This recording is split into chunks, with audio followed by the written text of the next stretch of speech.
Yo! Today is May 4th, 2023. Welcome to Simply Bitcoin Live. We are your number one source for the peaceful Bitcoin revolution with current breaking news, culture, dramatic warfare. We will be your guide through the separation of money and state. We bring on all Bitcoiners, from the biggest names to the grumpiest of the grumpiest on Twitter. Anyways, guys, it's gonna be a great show. Really excited. To the second in both of their representative parties, in the Republican Party and in the Democrat Party, the people in second place for the candidacy of the president are Robert Kennedy Jr. in the Democratic Party and Ron DeSantis, and both of them are pro-Bitcoin, anti-central bank digital currency. That's a big deal. When we talk about Bitcoin's neutrality, when we tell you that we don't lean left or right or left in the traditional, fiat sense, we lean for the party of orange. Because at the end of the day, it's orange versus green. Green meaning central bank digital currencies. This is really good news. Now, let's be realistic for a sec. Most likely, according to the latest polls, it's going to be Joe Biden versus Donald Trump again, both of which we obviously know how the Biden administration feels about Bitcoin. In the last 2 months, they've been extremely hostile. In the presidential economic report, which we covered yesterday, and then the proposed 30% tax on Bitcoin miners. And then it was a long time ago where Donald Trump said that he wasn't a fan of Bitcoin, right? So this is kind of a big deal. And I think this is just because of Bitcoin's incentives. Bitcoin's incentives stay winning. And I think that as time progresses and the population gets older and more of a bigger percentage of the population is holding on to Bitcoin, it's going to be a politically undefensible position if you're anti-Bitcoin. I think that's really what you're seeing here. Now, at the end of the day, they are politicians, so they are going to say the things that gets them votes, and that's true, right? And a lot of people are like, dude, I don't trust them and whatever. I don't think you have to trust them. I trust their incentives, right? So this is a very big deal. What I was worried about for a long time is, it started to look a little bit partisan, where the Republican side of things just was a little bit more pro-Bitcoin and the Democratic side was a little bit more hostile. That's different now, which is really awesome. Because the last thing that we want is for Bitcoin to become a partisan issue, because it's not. It helps everybody equally. It's the most equal, equitable money the world has ever seen. And I'm really glad this is happening. Also, I'm going to make a bit of an announcement in just a second. But before, I want to bring up my legendary co-host, always optimistic. Opti, how you doing, bro? I read your copy this morning. Totally butchered it. I saw you laughing in the background, but I love it. I'm gonna add probably my spin to it. You just put your spin to it. I'm gonna put my spin to it, but I do like the copy. Anyways, what's up, dude? How you doing? Bro, just another day doing what we love to do, which is talk about Bitcoin. But to your point that you opened your opening monologue, I think it's becoming very obvious to at least us, since we are always covering the news, that Bitcoin is becoming a point of contention for everyone. And there really is a fork in the road right now. What do you always say? It's Bitcoin or slavery. It's freedom, which is Bitcoin, or it is slavery, which is CBDCs. And again, I think to your point, I think it's good framing. Like, it's going to be indefensible to be anti-Bitcoin moving forward, and it's only a matter of time until most people wake up to that framing. And I think that's something that we just need to continuously beat the drum on, because it really is a dark world if the alternative of Bitcoin failing happens, which is a total dystopian, authoritarian, tyrannical world. And that's not the world I want to live in. And that's not the world that I, want to allow to happen. So I put my efforts towards spreading Bitcoin and spreading freedom and hoping that more people wake up to this. I really do believe that people, if given the choice, will choose to freely adopt Bitcoin. And this is why we do what we do. Yeah, 1,000,000%. I completely agree with you. This is the separation of money and state. This is the we're going through the thick of things right now. But this is definitely a really exciting development, to say the least, in our battle for freedom. Anyways, everybody, no more delay. Let's go straight into the numbers. Let's do this. The Bitcoin numbers. Brought to you by Nodl. At this point, you should be running your own Bitcoin node. If you don't use your own Bitcoin node, you're trusting someone else's. Run your own version of Bitcoin Core, the Lightning Network, Whirlpool, and Dojo, all from the comfort of your own home. And if you're a digital nomad, you have absolutely no excuse, because now you can run a Nodl through a virtual private server. Visit nodl.eu today. All right, guys, I also want to tell you about the biggest Bitcoin conference on the face of the earth, Bitcoin 2023. It's coming up, Miami Beach, Florida, May 18th through the 20th. Literally, in less than a couple of weeks, you can use the promo code SIMPLY to get yourself a 10% discount to the tickets to the biggest Bitcoin conference on the face of the earth, Bitcoin 2023. They made some very exciting speaker announcements. This is the gentleman that we're going to talk about today. Robert F. Kennedy Jr. was just announced as a speaker. He's a presidential candidate for 2024. He's currently in second place in the Democratic primary. Behind Joe Biden. And of course, we have Michael Lewis, author of The Big Short, Moneyball, which have been turned into feature films. We have Michael Saylor, Arthur Hayes, Alex Gladstein, Tulsi Gabbard, Eric Weinstein, Jack Mallers, Adam Back, Stacey Herbert, Senator Cynthia Lummis. We have a member of government from the country of Indonesia, 273 million people. He's going to be doing a fireside chat with Samson Mao, who has taken it upon himself to push Bitcoin nation state adoption. And of course, we have Lynn Alden as well. It's gonna be really exciting. Opti and I are gonna be holding it down on the analyst desk. I think I'm gonna be on a couple panels as well. Really exciting stuff. But anyways, at the time of recording, the Bitcoin price is 28,935 sats per dollar, 3,456. Block height, 788,259. Reachable Bitcoin nodes, 17,096. Blocks to halving, 51,741. Halving estimates April 22nd, 2024. Total Lightning Network capacity, 5,403 Bitcoin. Capacity value, $156 million US dollars. The realized monetary inflation rate of Bitcoin currently is 1.75%, continuing to take fiat currencies to absolute school, and the market capitalization of Bitcoin, $560 billion with the B. In the grand scheme of things, Bitcoin is still a baby. Anyways, here's some reactions to Robert F. Kennedy Jr. speaking at the Bitcoin Congress, Bitcoin conference. I apologize. Here is Congressman Brad Sherman. Other than Elizabeth Warren, he's extremely hostile towards Bitcoin. Here was one of his tweets. He said, 60 years ago, the late, great Robert F. Kennedy went after tax evaders as U.S. Attorney General. Today, his son is slated to speak at a conference for tax evaders. I did a slight correction. I think what he meant by tax evaders is inflation evaders. Maybe it was a Freudian slip. Maybe I personally believe inflation is tax. So, but just a small correction there.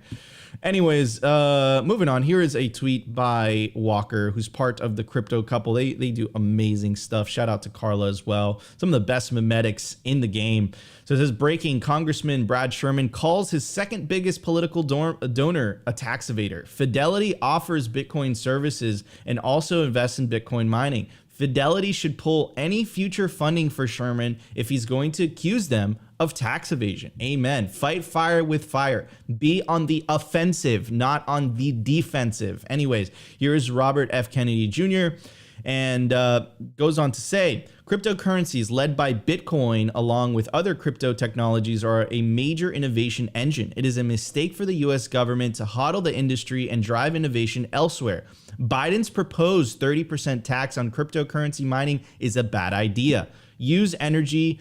Yes, energy use is a concern, parentheses, though somewhat overstated, but Bitcoin mining uses the same as video games and no one is calling for a ban on those. And obviously, there's a reason that no one's calling for a ban on those, because video games aren't going to enable the separation of money and state. This is what we're telling you. Like, it's a straw man. They're trying to distract you. They're trying to use the environment as a guise. They're trying to use that as like a moral tactic. They're trying to play to the heartstrings of people. Oh my God, Bitcoin is boiling the oceans. What about what about electric vehicles? What about video games? Right? Why is that not being talked about? Of course, because it's not really a threat to the party of green. Anyways, a little pun there. The environmental argument is a selective pretext to suppress anything that threatens elite power structures. Bitcoin, for example. Some advocate tight control of cryptocurrencies to prevent their use by criminals. I tweeted this out the other day. Governments aren't concerned that Bitcoin is going to be used by criminals. Governments are concerned that everyone else is going to use Bitcoin. Anyway, some advocate tight controls of cryptocurrencies to prevent their use by criminals, but it isn't just criminals who want privacy. So do the dissidents or ordinary citizens. Government harass their enemies and crush dissent by controlling bank accounts and payment platforms. Until we restore trust in government, we need cash and crypto to ensure freedom. Just as a biodiverse ecosystem is a resilient ecosystem, so too will our economy be more resilient if it has a diverse ecology of currencies, not just a single centrally controlled one. We are seeing today how fragile our over-centralized system is. Now, what the really, really awesome part about this is that he is currently in second place, trailing Joe Biden. He came out the gate extremely strong, 16.4%. compared to Biden's 67%. And I think another piece of good news as well is it's not just on the Democratic side that candidates are saying this. We played you the video of Ron DeSantis yesterday, literally going scorched earth on central bank digital currencies and using his power, being the governor of Florida, to say, you know what? Central bank digital currencies won't happen in the state of Florida, and also advocating for cryptocurrencies. They're not quite there. They're both commingling Bitcoin and crypto, which is unfortunate. But you know what? It's a step in the right direction. And these are both very powerful and popular political figures. Ron DeSantis is also in second place for the Republican presidential candidacy, and they're both on the party of orange, which is really awesome. Unfortunately, they're not pure orange. Sprinkle a little bit of shit in there. It's like orange with sprinkled shit because of the cryptos, but you know what? It's a step in the right direction. All roads lead to Bitcoin. I think eventually, it's in inevitability that they reached to the end of the road, and the end of the road is Bitcoin, right? And look, give them a little bit of credit, right? The vast majority of Bitcoiners I've ever met, that I've met, all went through a shitcoining phase, right? So, these are clearly, in the first, they're in the first innings of their orange pill journey. But it's really awesome that they're both advocating for freedom, and I can't emphasize the importance of the fact that they're coming from opposing political parties, really highlighting the fact that Bitcoin is for everybody. It doesn't matter how you lean ideologically speaking. So incredibly, incredibly bullish news. I can't overstate that enough. And dude, I know that they don't have a strong chance of winning the candidacy, either Robert F. Kennedy Jr. or Ron DeSantis. It's clearly Donald Trump and Joe Biden are the front runners, but you know what? It's not 100%. There is a small probability that in 2024 you might have a Bitcoiner as president in the White House. Holy cow! And boy, oh boy, would that change the name of the game altogether. And to be fair, right, they are politicians. They will say anything to get elected, to get the votes, right? Clearly, opposing central bank digital currencies right now is the current thing, the current popular thing.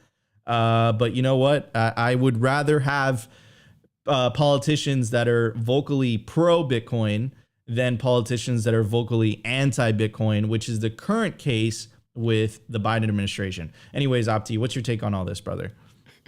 Well, at your very end point, I was just thinking of Elizabeth Warren, hence why I was laughing. But First and foremost, shouts out to Brad Sherman. He is by far my favorite politician, just because of his hysterical screeching in regards to Bitcoin. I legitimately wish more politicians were as transparent as Brad Sherman, because at least we know where he stands, and at least he knows like what the real fight is. And every time he talks, it absolutely makes me laugh like maniacally. He's by far my favorite politician. I would wish more politicians kind of come out to Brad Sherman's level of anti-Bitcoinness, so that we can know how transparent they really are and where their incentives lie.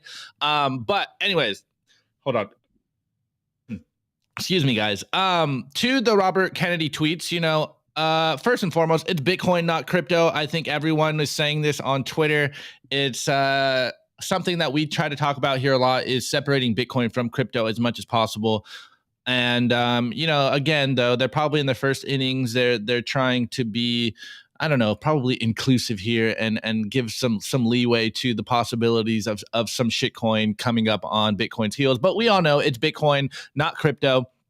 And to one of the points that we've been talking about here on the show for a long time, I am glad, like you said, that finally it is becoming a bipartisan issue. At least everyone on all aisles are finally starting to realize how Bitcoin can improve their lives. Like, it really blows my mind that Democrats and progressives hate Bitcoin so much. You would think that they would endorse money. It's not like that anymore. Yeah, that's what I mean. I agree. That's what I'm saying. Like, I am glad that we are seeing this happen, because what do we say? Bitcoin is the most inclusive money in the world. It's the freest money in the world. It's the most equal money in the world. There's no favoritism in it. It is opt-in, and you would think that people that want to see the little man succeed would endorse Bitcoin. And it's just a shame that until up to this point, it's been hated on. But now we are seeing on both sides of the aisle that finally people are picking up on the signal. And so it's very awesome to see. Though, again, this is my caveat. I have my boy, I don't know what his name is today, Big Mac Coin or whatever. He's joking, calling us status. I kind of agree to a point. He is a politician, and like Nico said, politicians will say whatever they want for their voter base. Let's clear that up, though. I know. Let me go and then go. So to a point, I do kind of feel that this is just some lip service, and until we see at least him kind of like flat out say, I will not make any laws that will impede Bitcoin. Until that point, I'm going to like bite my tongue and be like, hey, I think this is good for the conversation, like we've been saying, because there is a real fork in the road right now. It's like, are you for freedom or are you against freedom? And if you're not endorsing Bitcoin, you're not endorsing self-custody, then your incentives are suspect. And I want to see a politician come out and run on the platform that they will not hamper Bitcoin. They will not, tax Bitcoin. They will not stop Bitcoin innovation. And then I'll be like, okay, now that's someone I can get behind. But, until then, I just don't trust politicians. This is like my Bitcoinness. Yeah, I mean, I don't think. I generally, I'm a libertarian. I don't like big government. I don't like government at all. I don't trust politicians either. I think I really believe in the theory from the sovereign individual that information technologies, the rise of information technologies, and the power that gives individuals to either seek their own information or use whatever currency their heart desires. And because they have those newfound powers, they're going to have the ability to basically, vote with their feet and go to whatever jurisdiction treats them best. Right. And I think that eventually over time is going to force the relationship between individuals and governments to change, right? And in the theory of the sovereign individual, it basically makes the case that governments are going to have to start acting like businesses, right, to keep their constituents, right? Versus right now, it's kind of like this shakedown type of process. So I really do believe in that theory, but I think that during the transition, which is what we're going through right now, we have to be wise. We have to be smart, and unfortunately, we have to play the game. And this is part of the game. Anyways, everybody, let's get to the news. We got a lot to talk about. More bullish news coming out of the Kingdom of Bhutan. Let's check it out. The Daily News. The daily news is brought to you by Blockstream Jade, built by Bitcoiners for Bitcoiners. It's an open source hardware wallet for the cold storage of Bitcoin. Check out the brand new limited edition color, the transparent green Jade. Blockstream Jade houses a full color camera, allowing for fully air-gapped Bitcoin transactions, scan and display QR codes directly on the device, assign transactions, and verify addresses with ease. Use your Blockstream Jade with your favorite wallet software, such as Blockstream Green, Blue Wallet, Electrum, Sparrow. Get yourself a Blockstream Jade today and take self-custody of your Bitcoin. All right, everybody. I also want to give a shout out to the Orange Pill app. Stack friends who stack sats. It's the #1 resource for Bitcoin only events. Create a Bitcoin only event. Find a Bitcoin only event near you. Search by location, date. Are you going to Miami? I'm sure your day will be full of amazing speakers and talks, but what are you doing at night? There's nothing worse than being in a city full of Bitcoiners, but you're in your hotel room watching TV. Hop on the Orange Pill app events page and find all the Bitcoiner events around you on the fly. And of course, like if you're in a city and you don't know Bitcoiners around you, hop on the Orange Pill app and you'll find it's great. It's great to connect with Bitcoiners from all walks of life. And we really appreciate all the love and everybody reaching out. Holy cow, guys. Thank you so much. So we've been covering Bhutan for quite a bit. It is a very, very small country in the Himalayas. And there's been a couple developments. Like this is the first one. So the first one was the tiny kingdom of Bhutan secretly held millions of dollars in cryptocurrency. And they didn't want to reveal this. They didn't tell this to the media, which kind of makes sense. Look at how they treated El Salvador, right? But it came out because of the Celsius bankruptcy. So it kind of was exposed. And then shortly after, not only were they holding Bitcoin, but they were also, this is to quote the Forbes article, the Kingdom of Bhutan has been quietly mining Bitcoin for years. And then this is breaking news, came out yesterday. Bhutan plans a $500 million fund for crypto mining in the Himalayas. Bhutan's investment arm and NASDAQ-listed company Bitdeer Technologies Group plans to seek investors to fund worth up to $500 million that will be used to develop green crypto mining in the Himalayan kingdom. Fundraising targeted institutional investors will begin at the end of May, and the goal is to set up carbon-free digital mining that taps Bhutan's abundant hydroelectric power, according to a joint statement Wednesday. Mining is the least risky way for Bhutan to tap crypto opportunities, and for now the nation will focus on Bitcoin. The chief executive officer of the investment arm Druk Holding and Investments said in an interview, quote, "It's important for us to look at assets that are low volume, high value, or digital assets for that matter, and try to position ourselves in a way that we can be competitive globally over time to build our economy." The forest-laden Bhutan, sandwiched between China and India, has a population of 777,000 and has long sought to diversify an economy reliant on hydropower revenues. Druk manages the government's investments in traditional areas like stock, bonds, technology, energy, and real estate, but also Bitcoin mining. They say crypto, but it's really Bitcoin mining. Bitcoin mining and investment under what it calls future-facing strategy. Now, the key of all this, the buried lead, is here: to diversify an economy reliant on hydropower revenues. So that is amazing for Bitcoin miners, right? They clearly have an abundance of hydropower electricity. They produce more than they use, and that is perfect for Bitcoin miners because Bitcoin miners love cheap power. And there's a Bitcoin company also publicly listed called Bitfarms, and they also rely on massive hydroelectricity capacity in the country of Canada as well. So this isn't a new strategy that's being rolled out. And what's really interesting also is Bitcoin's incentives stay winning, right? With all the FUD, with all the BS happening everywhere,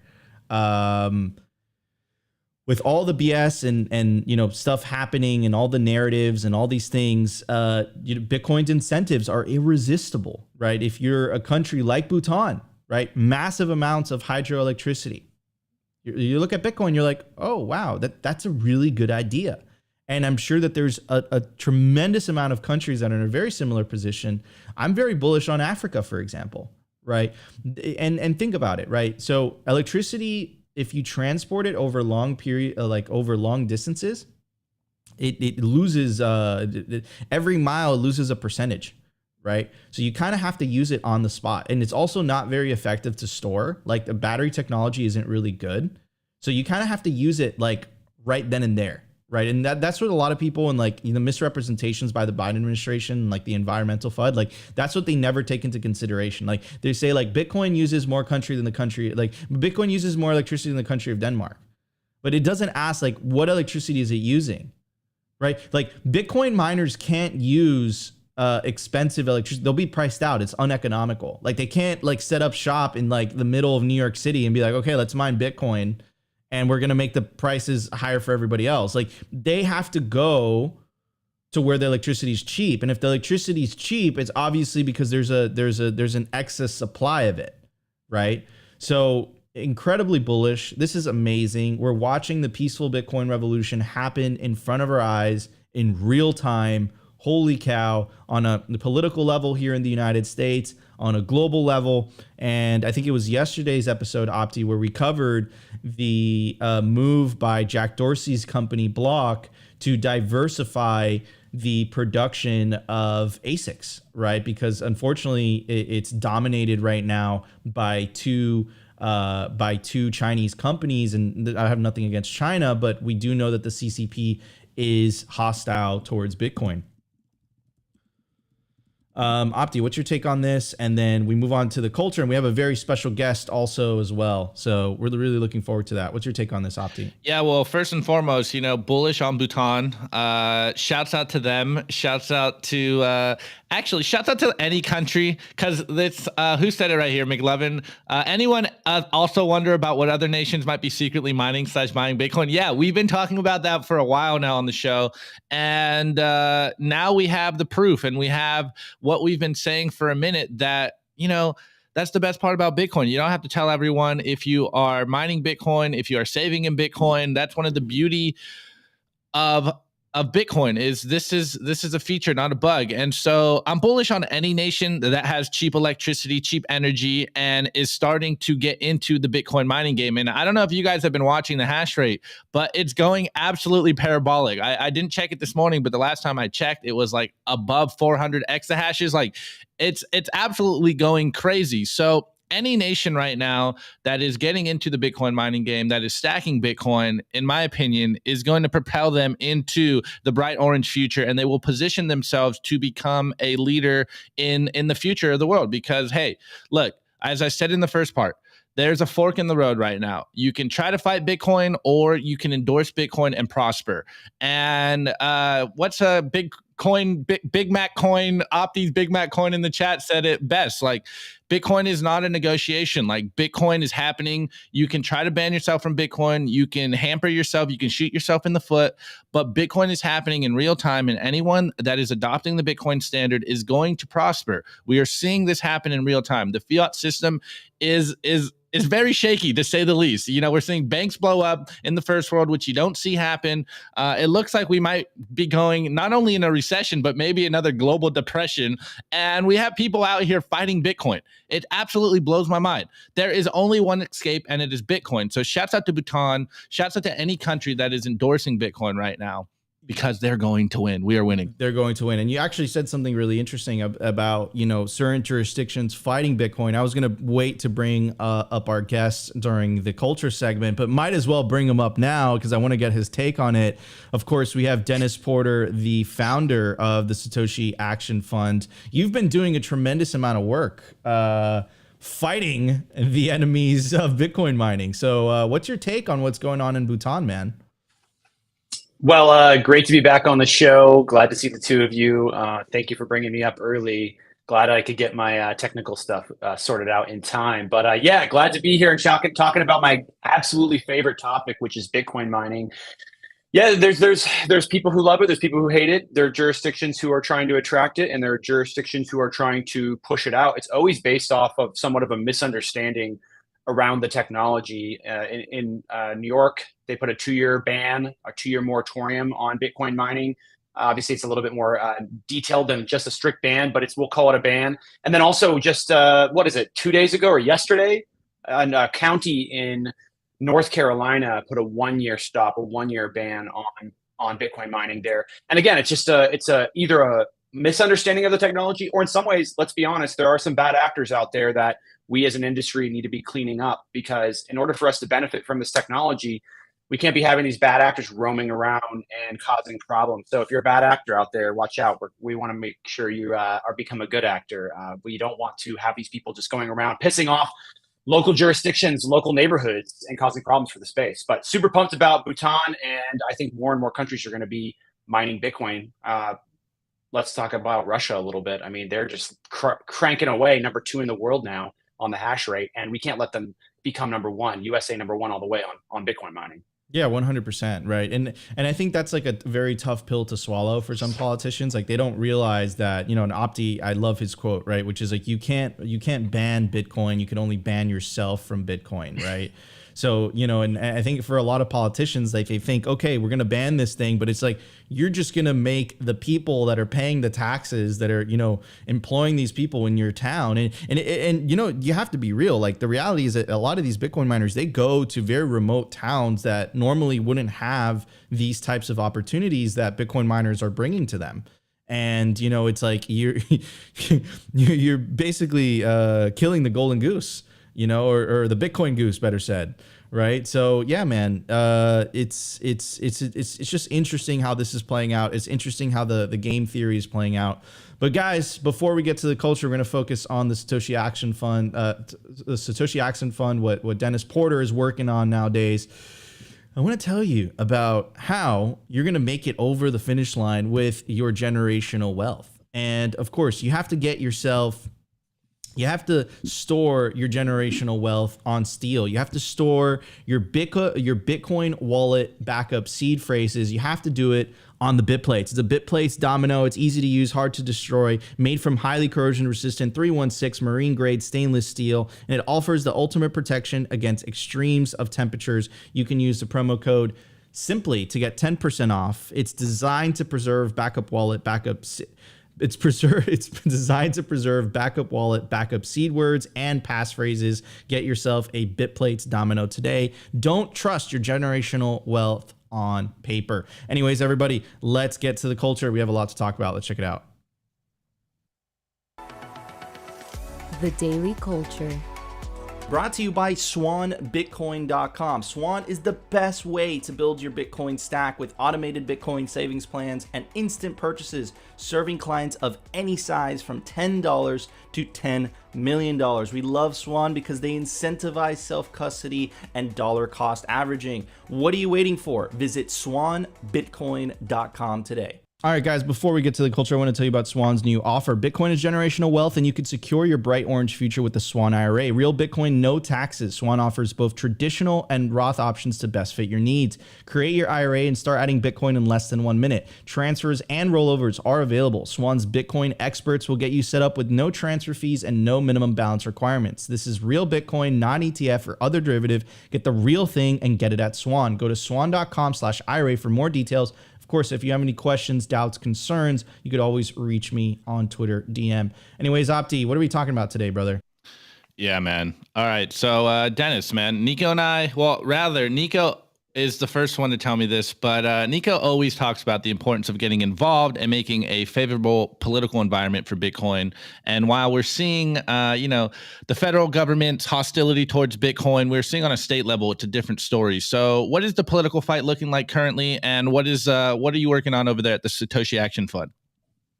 Yeah, it's a great question to dive into. And I would have to say, props to Nico, because he definitely understands the need to be politically engaged, even though in some ways, I would say Nico and I are like not on perfect alignment on where we'd probably go outside of Bitcoin when it comes to political issues. But the best part about Bitcoin is it brings people together from a diverse background and aligns them towards a singular mission. And that's advancing Bitcoin, because it is one of the most important causes that we can all be fighting for. And so we have taken a distinct effort at Satoshi Action Fund to fight for Bitcoin at the state level. The reason why is because at the state level, we can have a lot of progress. We can move things forward. And there just isn't a whole lot the federal government can do in the meantime, especially as Congress is currently divided. We have a Democrat Senate and a Republican House. You're not going to see a whole lot of movement happening in DC, although myself and many others will continue the educational work that needs to take place there for when there is a united government. In the meantime, we will be notching wins at the state level. We currently have passed a law protecting the right to mine Bitcoin in the state of Arkansas. That was signed into law by Sarah Huckabee Sanders. And then we are also about to sign that same exact law in Montana as well. Obviously, we can't guarantee anything, still waiting for that signature from the governor, but it's looking pretty promising. That same bill will potentially also pass in a third state, which would be Missouri. It's a little further behind in the process, so there's a lot of work that we still need to do in that state, but making a ton of headway so far. What we want to do is we want to get the 3 states to pass this law. Our hope is to beat my original strategy, which was derived from the marijuana industry. Those of you that don't understand this issue, I'll give you a quick recap. The marijuana industry has fought for decades to legalize THC marijuana products across the country. And they have been hitting like no success until about 2012 to early 2010, when they started to shift their strategy on how they approach this issue. They started to go to the state level governments and convince policymakers and regulators there of the benefits of letting that industry grow in their state. They didn't go around and say, oh, I should be able to smoke whatever I want. I should be able to drink whatever I want or put whatever in my body that I want to. They instead turned around and said, if you legalize this industry, you can bring tax revenue, jobs, increase property value, decrease crime. Those are the actual talking points of that industry. And it worked successfully. They passed pro-marijuana legislation in Washington and Colorado in 2012. And now about a decade plus later, we have more than 75% of the country with pro-marijuana legislation on the books. I think we can do the exact same thing with Bitcoin. And I'm here to prove that we can with Satoshi Action Fund already on our way. They started with 2 states in the marijuana industry. They tried to do 3. This is the funniest part. It's almost an exact replica of the first swing that they took. They started with Oregon, Washington, and Colorado. They got Washington and Colorado. We're starting with Arkansas, Montana, and Missouri. We're got Arkansas. We're about to get Montana. If we get a third, I'll be pretty proud of the work that we've progressed so far for our industry, for our space, and for all Bitcoiners across the United States. And dude, and like, I kind of want to talk about that for a sec, right? Which is the ground up type of strategy, right? Rather than approaching it from the top level, from the federal level. Kind of just you go from the bottom, you go from the state level, you make, I call it Bitcoin Alamo states, right? Like the state of Texas, we know how DeSantis feels about CBDCs. We know how he's been hate using the word crypto, but eventually all roads lead to Bitcoin. But it's really awesome that, the states that you're mentioning, like Arkansas and Montana, are getting it on their books that they are protecting this. Right. So even in the unlikely event, right, Congress is so divided these days, even if, we do have a united government, it's basically, it's not a supermajority. Right. So, it's very, very unlikely. I don't see it happening, especially since I think the next 5 to 10 years, you're going to see crazy Bitcoin adoption. I don't see, the federal government coming together, Congress coming together and passing this anti-Bitcoin legislation, but it's like you're protecting it on the state level. So it makes it even more difficult. And I completely agree with you. Marijuana is very similar, right? The federal level, it's completely legal, but on the state level, the states are just like, you know what, it's legal here. And then then the marijuana industry exploded, right? In California, it's taking off. Colorado, it's taking off. Oregon, it's taking off. Even though on the federal level, technically, it's still illegal. And I think that really highlights, that one of the best things that I love about the United States is the sovereignty of the individual states, right? And how they say, look, like, this is how we want to take this. This is how we want to do things.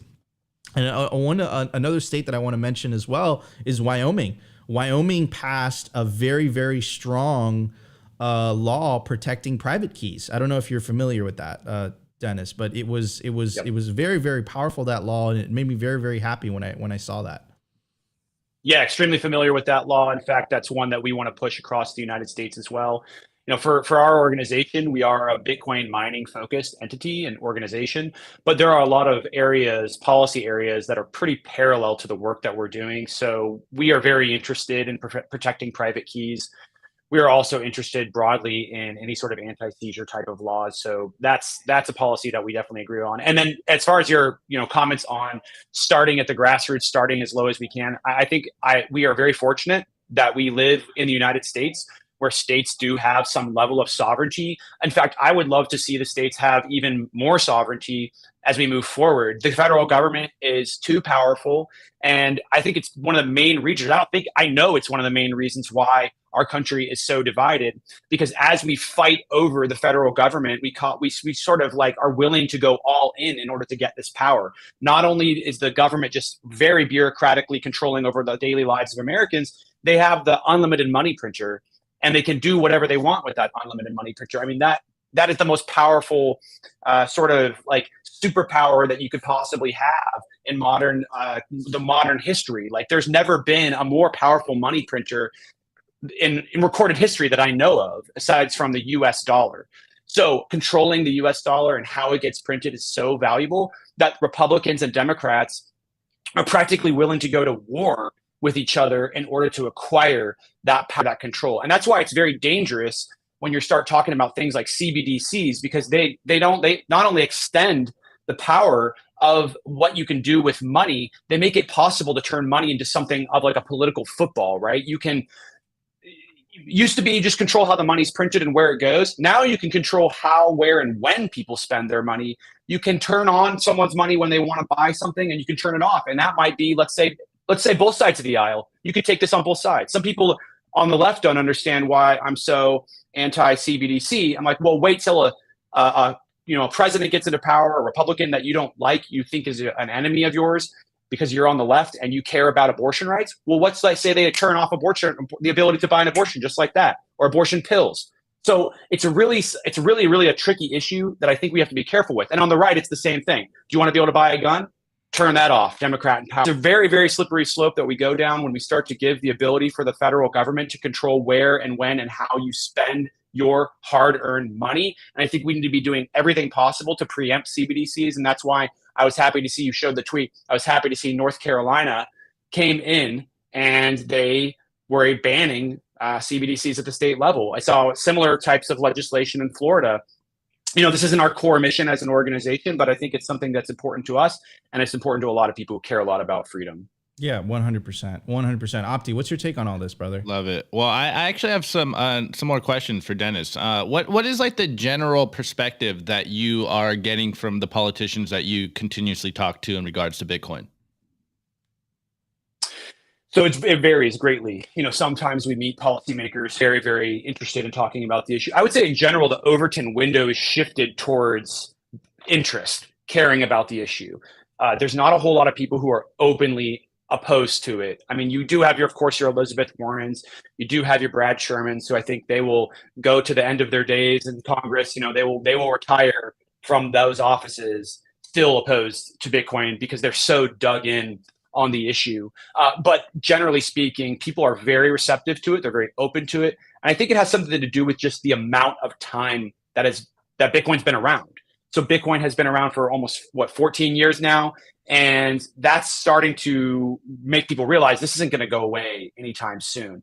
And on the other side of the coin, when it comes to talking about the benefits, we are just hammering those benefits all the time. Just like how the marijuana industry talked about their benefits, jobs, reduced crime, increased property values.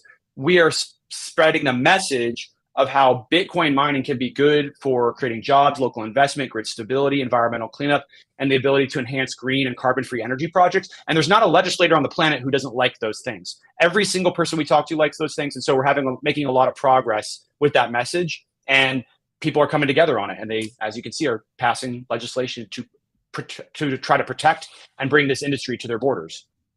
Absolutely love it. Okay.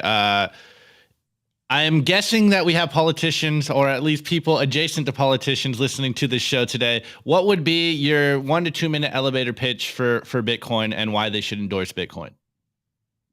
Elevator pitch for why they should endorse Bitcoin is because it'll give Americans an opportunity to protect themselves from the inflation that we know is to come. There is going to be at least a decade of inflation in front of us, and this asset gives Americans the opportunity to protect themselves from runaway inflation. We don't know how bad it will be, but we know it will be bad.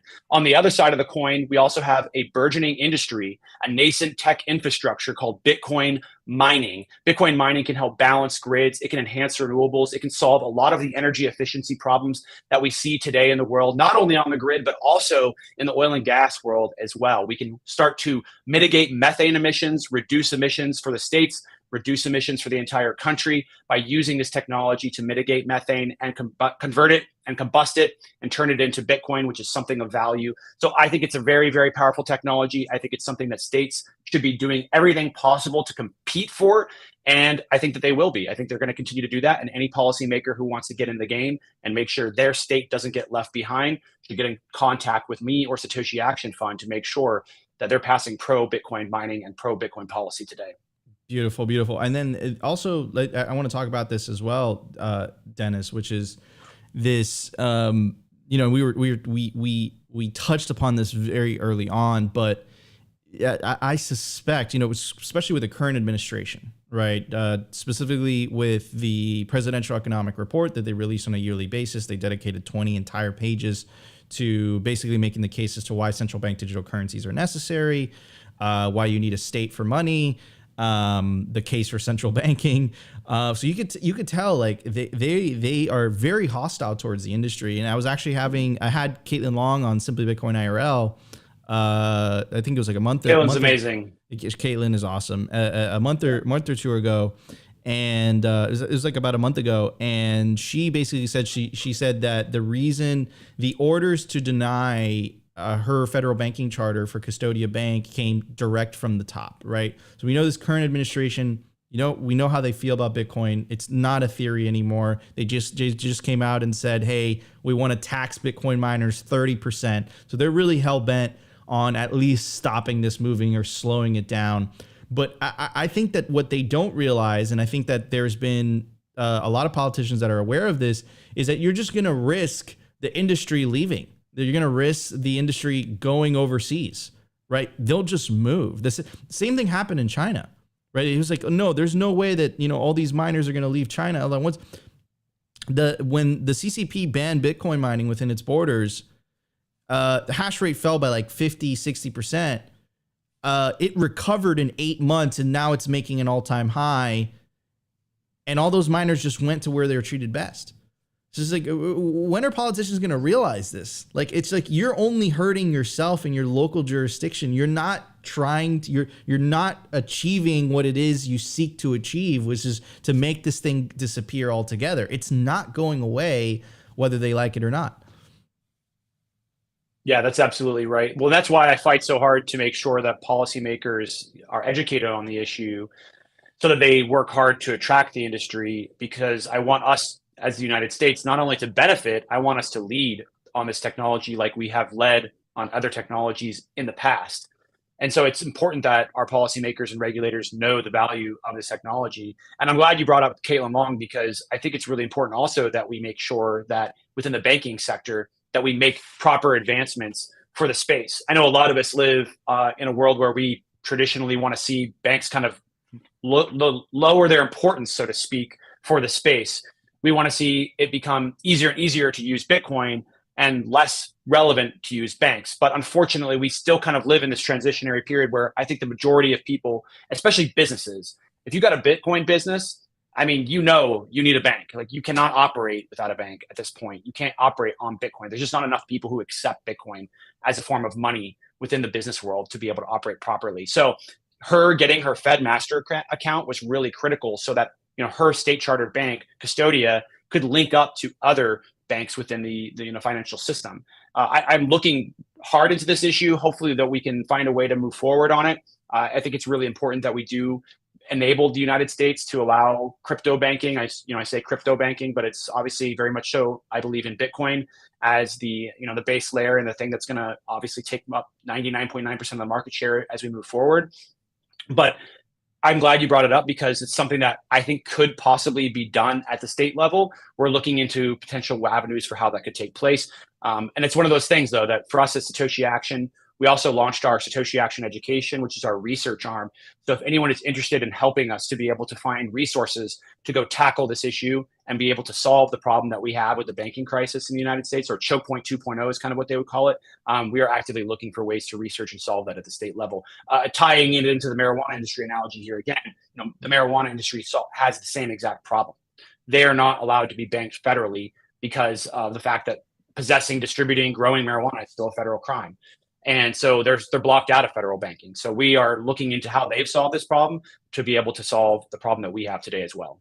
100%. Well, Dennis, thank you so much for joining us today on Simply Bitcoin. Really appreciate it. Why don't you tell everybody what you're I mean, everyone knows what you're working on these days, but why don't you tell everybody where they could find you?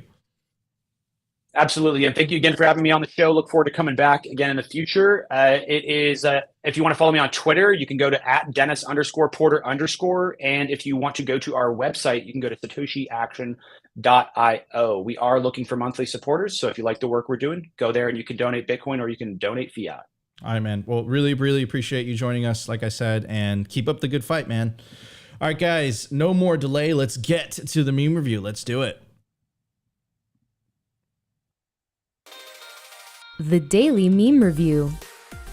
Brought to you by Kaboom Racks. I get this question all the time. Nico, where should I buy Bitcoin miners? The answer is Kaboom Racks. It's the best place to buy Bitcoin miners. That's where you're going to find the best deals and the best prices. Start your mining utopia today. To check out their racks, you got to go to t.me/Kaboom Racks. Join their Telegram group and start your mining journey today. Kaboom Racks.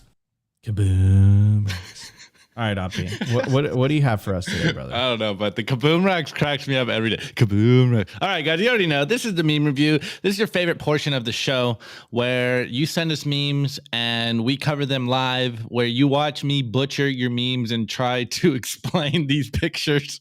I know that's your favorite aspect of this, but tag me on Twitter, drop memes in our Telegram group, and I will find a few of them because I get tagged in a lot of them, and I'll bring them on the show. As you guys know, we are in an information war, and it's upon every single one of us to put our hat in the ring, to spread the signal, get the calls of actions out there, ridicule the corporate press so that we can, show them to be the mockery that they really are. And we do this via memes. And all you guys out there, all you shit posters, Bitcoin memers, are the real MVPs. Anyways, this first meme is by our friend, the BTC therapist. And he just put it in a tweet. #BTC is the only way out. And I know all you Bitcoiners are macro analysts now, and you were so concerned about the FOMC meeting yesterday and what the Fed was going to do. Well, as Bitcoiners, we're just like, guys, just adopt Bitcoin at this point. Anyways, this is a picture that the BTC therapist put on, and we got Jerome Powell here holding on by a small little twig in one hand, and in the other hand, he's got a big old bag of debt. And if he wants to survive this plane crash by the bricks, he needs to let go of debt and hold on to Bitcoin. This is the way. I mean, perfect segue from what we've been talking about today, whether it was Bhutan, whether it's what Dennis is talking about, and getting politically involved and seeing on a federal level that they are fighting Bitcoin. But hey, on a state level, there is hope. Anyways, this next meme is by Dirgigi, but there is a little context here. So apparently Wall Street Bets made some shitcoin on subreddit, and then some big bag holder dumped their holdings, and apparently their shitcoin got rugged. Story as old as time. Anyways, we got Druid and goes, rug pulled, and then we got Adam back here and he goes, rugs are designed for pooling. Stop buying rugs. Buy Bitcoin. Dominance index needs to be over 95% again. And then we got Dirgigi here and he goes, the great rug. And this is the meme here is a rug, a nice Persian rug here. And it goes, where there is trust in others, there is a rug. Satoshi Nakamoto paraphrase. Where there's trust in others, there's a rug. Guys, reread the literally the first two paragraphs of the white paper. And this is what Satoshi was saying. Where there's trust in others, there's a rug. And we are seeing the rug happen, not just in shitcoin land, but also in traditional banking. And we got this meme from Toxicat. He actually dropped this in our Telegram group, but then I went and looked on his Twitter and he dropped it there as well, so I can post it for you guys. So we got a tweet here by the Kobayashi letter, and it goes, breaking, regional bank stocks are crashing after hours as PacWest says they are looking for a buyer. PacWest now down 57%. Western Alliance Bank now down 30%. Metropolitan Bank now down 20%. And 2 hours ago, the Fed said the system is strong. And we got Eric Andre here going, wait, didn't he just say the banking sector is fine? What is going on here? It's almost like the banking system is about to blow up. But hey, what do we know? They could probably kick the can down the road a lot longer, but it doesn't matter to us. We are Bitcoiners. Hopefully, this is the big hopefully, and this is the only way you really own Bitcoin. You have your Bitcoin in cold storage, and it's not on an exchange. It's under private keys that you control. Anyways, this next meme is by Maxie's Club, continuously killing it on Twitter. And I think there's a Maxie's Club animation now. I haven't checked it out yet, but I see you're doing good work out there, Max's Club. Anyways, 384 always has been, and we got the classic meme of, obviously this is pepified by Max's Club, where you cut off the branch, but we got scams and we got shitcoiners cutting off the branch to scams, and then we got CBDCs cutting off the branch to shitcoins, and then we got the Bitcoiner axing the whole tree because it's scams all the way down unless you're in Bitcoin. This is the only way to make it out of the system alive. Anyways, this next meme is by Vivek for real _ and I really felt this one because it reminds me of something that our friend Tucson said here on the show, or rather maybe in Spaces, the idea that you can be on a hyper Bitcoinized world today if you only hang out with Bitcoiners and if you buy the things, the goods and services you want with Bitcoin today. Anyways, he goes, how it feels to be already in hyper Bitcoinization while the whole world is still on the fiat standard, and you got this astronaut sitting by the river contemplating their life, but also in Bitcoin Zen. This is the way, guys. Find ways to get goods and services by Bitcoiners. Hang out with Bitcoiners, maybe on Orange Pill app, or, your local meetups, or actually find your local meetups on Orange Pill apps, or, cultivate more Bitcoiners around you. This is the way, guys. Anyways, this next one, I really like this one because it reminds me of all the rap albums I grew up as a child with the parental advisory explicit content sticker on it. Anyways, Mordecai 1 goes, Fiat got nothing on me, bro. And he tagged us. And here's a picture of Shaq as Bitcoin dunking on, I think this is Sacramento Kings, but it's the dollar. Bitcoin just constantly dunks on the dollar and we stay winning. Bitcoin incentives stay winning. And as we move forward in time, it's just going to become clearer and clearer that Bitcoin is winning. There is a fork in the road, guys. You're against Bitcoin. You're against freedom. There is Bitcoin and there is slavery. There is a life filled with prosperity on Bitcoin, and there's a life of theft on fiat. Anyways, shouts out to Opti's Big Mac coin in the chat. He's absolutely devastated because he's been sending me Bob memes on Twitter for, I don't know, years now. And I'm usually like, I can't put these on YouTube because YouTube no likes nudity. But apparently, Nika said this one is good to go. Well, I mean, Corey recommended it. So we got this meme by @J_Max. We will not do this regularly. Oh, okay. One time. Opti's Big Mac coin in disbelief. Right. Anyways, it goes hashtag Bitcoin meme of the day. Corey clips and he goes, this is more on brand for Simply Bitcoin. And then Nico tags me and goes, Opti, looks like we got a new one for the meme review. Anyways, I'm pretty sure How I Met Your Mother is PG-13 on television, so this should be good for YouTube.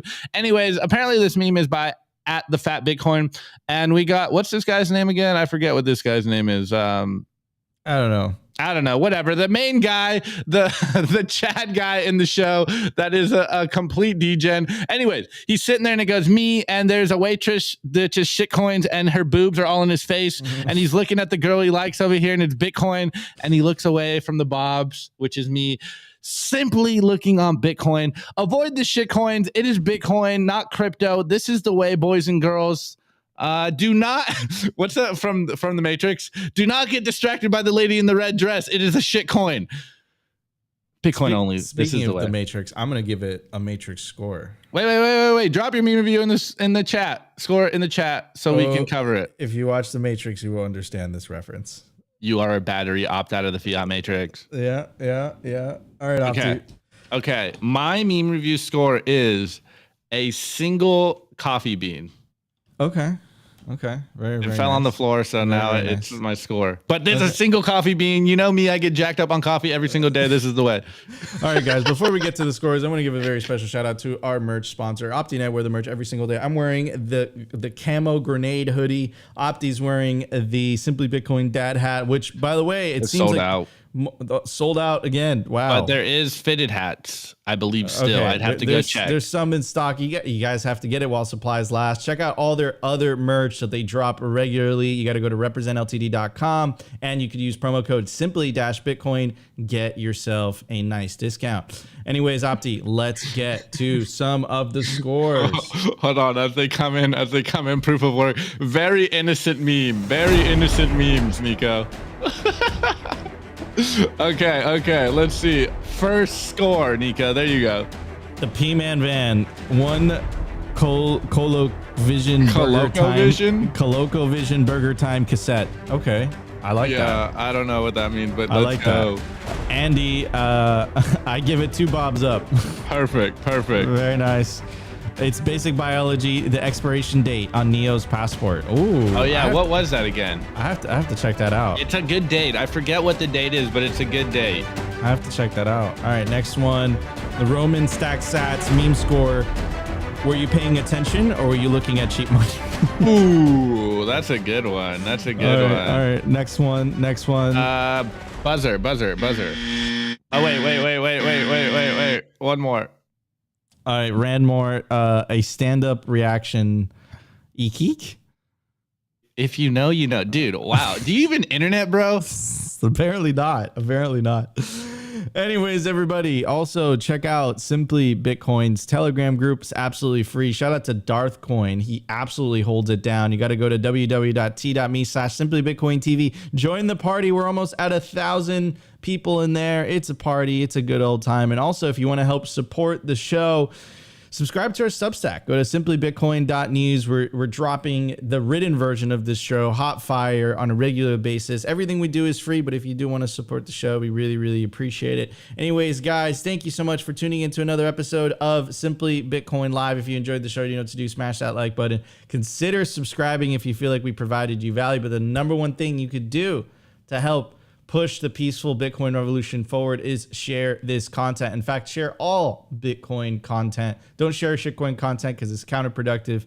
Anyways, we love you all. We'll see you tomorrow, 12:15 p.m. Eastern Standard Time for another episode of Simply Bitcoin. Oh, also, if you want to join the after party, we're holding it down until 2 p.m. Eastern Standard Time with our friends over at Swan Bitcoin. Best place to build your Bitcoin stack. Shout out to the best producer in the game, producer Jacob. So if you want to hang out with Opti and just hang around and talk Bitcoin, join the Simply Bitcoin Twitter Spaces. If you're following Swan or Simply, you'll see it at the top and join the conversation. Wait, Nico, before we go, didn't you say there was a special announcement today or something? Or was that just a special guest announcement? There's a special guest announcement. Oh, I thought that was a special announcement. Anyways, whatever. I'll see you in spaces, guys. All right, guys. See you tomorrow. Peace.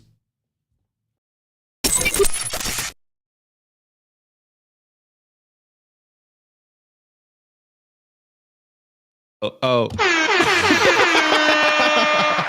Hold on. I was bringing people up. All right, guys. You already know the deal. This is the Simply Bitcoin Spaces, a Bitcoin-only spaces by Bitcoiners for Bitcoiners. So come up here, add 2 sats to the conversation, and let's continuously spread the signal. But if not, you can just kick back, hang out, and listen to Bitcoiners talk about Bitcoin like we do every single day. Anyways, first and foremost, what's your name? What's your name now? You change